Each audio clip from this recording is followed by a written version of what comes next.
Have you ever planted a fruit tree, done everything you're supposed to do, only to watch it struggle against pests and disease? It feels like it needs endless spraying and feeding, right? Well, what if I told you the problem isn't the tree? It's that it's lonely. In this explainer, we are going to break down exactly how to transform that single tree into the star of a thriving, self-sufficient ecosystem, all by borrowing from nature's brilliant blueprint. Okay, so here's our game plan. First, we'll look at nature's blueprint. Then we'll assemble our all-star team of plants and figure out how to stack all the layers. And finally, we'll get into how to read your own land and actually get your very first guild in the ground. So let's start with the big why. What is the real difference between a tree that just kind of survives and one that absolutely thrives? Well, I can tell you the answer is not in a bottle of fertilizer.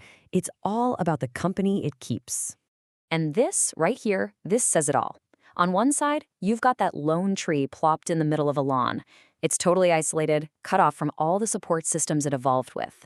It's just vulnerable. But on the other side, you've got the forest community. That's a bustling, interconnected neighborhood where every single member contributes. It's a system that feeds itself, mulches itself, and protects itself. And that is exactly our goal. A guild isn't just about randomly planting a bunch of stuff together. No! It's about intentionally recreating that supportive, dynamic forest environment. We're taking nature's genius design and applying it with a specific plan right in our own yards.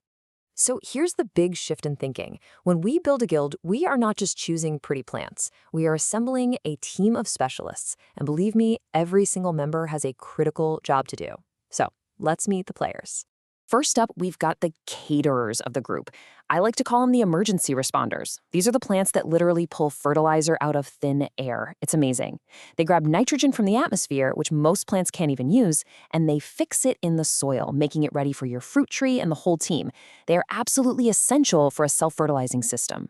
Now, what's so cool about this is that these plants are true multitaskers. Just look at white clover for a second. It fixes nitrogen, sure, but it also acts as a living mulch to suppress weeds. It attracts pollinators, and you can even eat it. This is a core idea of a guild, stacking functions. You get way more benefit from the exact same amount of space. Next up on the team, the miners. These are the deep divers, the plants with these incredibly powerful taproots that drill way down into the subsoil, much deeper than your fruit tree's roots can reach. They're like a biological nutrient pump, pulling up precious minerals and concentrating them right where the rest of the guild can use them. Comfrey is the undisputed MVP here. I mean, its leaves are just packed with potassium and calcium. You can cut them back several times a season, drop them right at the base of your tree, and they break down into this super potent mineral-rich mulch. We call it the chop and drop method, and it's basically how the guild feeds itself over time. Now, of course, any VIP needs protection. That's where the security team comes in.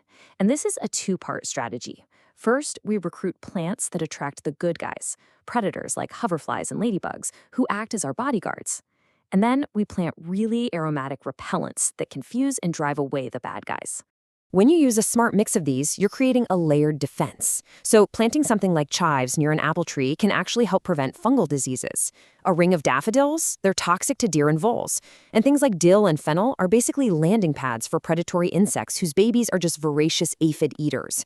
You're creating both a fortress and a 5-star hotel for all the helpful critters. Okay, let's take this to the next level, because a guild isn't just about planting companions next to each other. If we really want to mimic a forest, we have to start thinking in 3 dimensions. We're not just planting out, we're planting up, and we're planting down. Just think about it. A forest wastes absolutely no space and no sunlight. We can do the same thing. We start with our main canopy tree, right?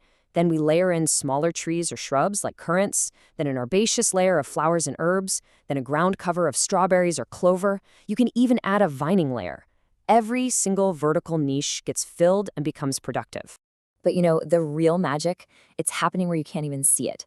Below the ground, we're creating a whole other community of roots. We're intentionally mixing those deep tap roots of our miners with the fibrous, shallow roots of the ground covers. And just as important is that fungal network, the mycelium that connects everything, sharing water and nutrients throughout the entire system. It's incredible. All right, before you run out and buy a single plant, I have to tell you, the most important tool you have is your own power of observation. An old orchardist told me once, the very first and best thing you can possibly do is to just sit, watch, and listen to what your land is telling you. I want you to ask yourself this one simple question. Don't think about where you want to put the tree. Instead, try to figure out where the tree wants to live. I'm telling you, that little shift in perspective will guide your whole process and dramatically boost your chances of success. To answer that question, you have to become a bit of a detective. Track the sun's path across your yard, and not just for one day, but through the seasons. Most fruit trees need at least 6 hours of direct light. Watch where water goes after a heavy rain. Where does it flow? Where does it pool? Fruit trees really hate having wet feet. And you have to pay attention to frost. Cold air is heavy. It sinks, so you want to avoid planting in a low-lying frost pocket. Okay, now I know that looking at all these layers and plant rules might feel a little overwhelming, but don't let it be. The key to long-term success, and I've learned this the hard way, is to start small and build out from there. You absolutely do not need to plant all 7 layers on day 1. So here's a brilliant strategy from an orchardist named Stefan Subkowiak. He calls it the trio. Instead of planting just one tree, you plant 2 different fruit trees, say an apple and a pear, along with 1 dedicated nitrogen-fixing support tree. This design is just incredibly resilient. It gives you a built-in partner for cross-pollination, a constant source of free nitrogen, and it naturally breaks up pest cycles. It's fantastic. So when you're finally ready to plant, the process is pretty straightforward. First, prep your site by clearing a nice, wide circle. After you get your main tree in the center, you'll use a great technique called sheet mulching. You just lay down cardboard to smother the grass, pile on some compost, and then you can plant your support team right into it. Finish up by sowing your ground cover, giving everything a really deep watering, and adding a nice protective layer of mulch on top. And that's really it. Just remember, planting your guild, well, that's just the beginning of a conversation. It's a living, breathing system that's going to grow and change. Your job isn't to control it. It's to observe, to learn, and to partner with it. And over time, you'll find you're co-creating this resilient, productive ecosystem that provides almost effortless abundance right outside your door. So the real question is, what will you and your garden learn from each other along the way?